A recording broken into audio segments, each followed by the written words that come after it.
Hey, Marcus Ratcliffe here. Hope you're having a great week. It's a beautiful spring day here in Houston. It's spring break. Perhaps you find yourself somewhere on the planet today on a mountaintop, snow skiing with your family, or on a gorgeous beach somewhere, having a little downtime, a little R&R. If you're like me, during those moments, I begin to contemplate, how are we doing in life? How are things going? How's my family doing?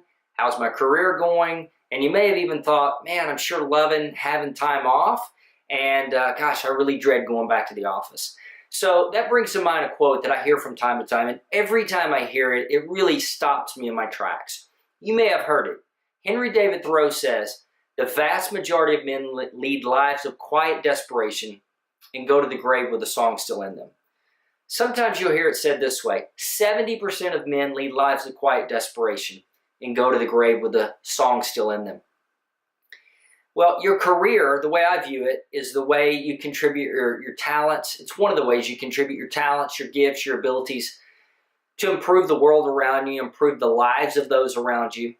And it's estimated now that it's at least, as high as 85% of Americans are really dissatisfied in their career and their work, and they would change jobs tomorrow if they really, if they could figure it out, if they knew how. If they knew guaranteed that they would go from what they're in now, the situation they're in now, to something better. So that was me. Maybe that's you. Maybe you're in that 85% category. I know I was for several decades. And I just felt like I was built for more. I was made for more. And so finally I said, enough's enough. Life's too short. And I got busy figuring that out. And now that's what I do. I help other people find what I call your career sweet spot. And so if that's you, I'd love to help you. Listen, let me share another statistic with you that's pretty frightening and alarming as well. The average college student changes majors twice, adding another $30,000 to college tuition and another 18 months to their college career. Now, numbers are not all that interesting unless you add dollar signs to them. And when you do that, it gets pretty fascinating and interesting to me and for most people. So $30,000 in tuition plus 18 months, so lost income is probably, at least another $75,000. So we're talking about $105,000 spent or lost trying to figure this out. And it's not really that college students figure it out after changing majors twice. The truth is, it's mom and dad say, hey, look, you're on the clock and we're not going to sit here and you just keep changing majors over and over. So what degree can you get now? What's the fastest degree you can get? Let's get that, graduate, and then we'll figure it out. Well, let me tell you the real life statistic as to what's happening currently. The average unemployment rate in America is about 4%. However, most people don't know, among postgraduate millennials, it's more like 30%. It's an epidemic levels. And most of the time, those postgrads are living back at home with mom and dad. And, they're still trying to figure it out, quite honestly. And so anyway, I work with executives, I work with college students, I work with postgrads, every week helping them figure out their career sweet spot is what I call it. So if you find yourself in that category, just click on the link in this post, download my free guide to discovering work you love. It's absolutely free. It's 100% confidential.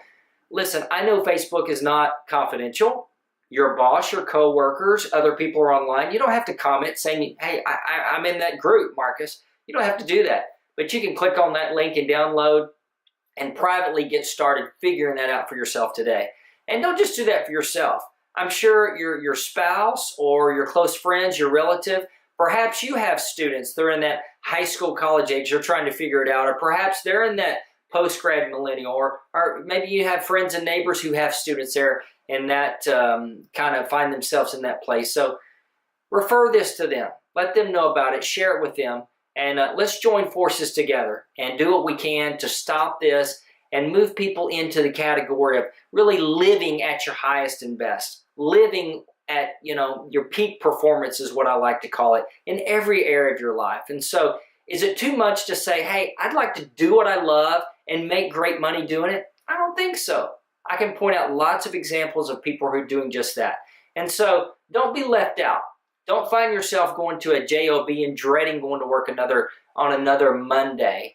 But really find out what your sweet spot is and begin to flow into that and contribute. Listen, we need you. We need your talents, your gifts, your abilities. We need you. We need that contribution. So, share that with us. Share that with the world today and be everything God's created you to be. So I hope that helps, and have a great week. Look forward to seeing you next time.